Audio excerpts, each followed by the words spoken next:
Hello guys, welcome to Amway channel. For today's video, gagawan natin ng review si Animal Tube. Pero bago natin simulan ang video na to, baka hindi ka pa naka-like and subscribe baka naman. So ito na nga, una ay pumunta tayo sa IT Store or Play Store at ay search natin ang Animal Tube. At click yung unang lilitaw yung may arrow. At yung pangalawa ang click nyo. So ako nga ay meron na nito, gusto ko kasi bago ko i-review ay nasubukan ko na. At andito na tayo sa application, hintayin lang natin kasi medyo matagal siya ma-open.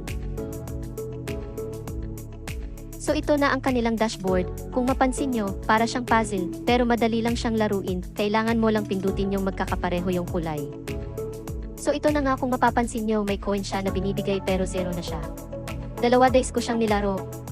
Sa una malaki pa binibigay niyang coins, pero nung tumagal na 2 days ko na paglalaro, ang binigay na lang ni Animal Cube is sentimo na lang hanggang sa naging 0 na siya, walang na siyang coins na binigay ng 4 na peso na lang yung kulang para mabuo ang 500 pesos. So ang masasabi ko dito sa application natin, ito po ay fake eh. Sa mga gusto po nitong maglaro at sa mga naglalaro pa lang po nito, wag na po kayong ma-download nito dahil po fake po siya at marami din po siyang ads. So dito ko natatapusin ang videong to. Sa mga nagustuhan ang video na to, pa-like and subscribe at click the notification bell para lagi kayong updated sa mga videos ko. Salamat po!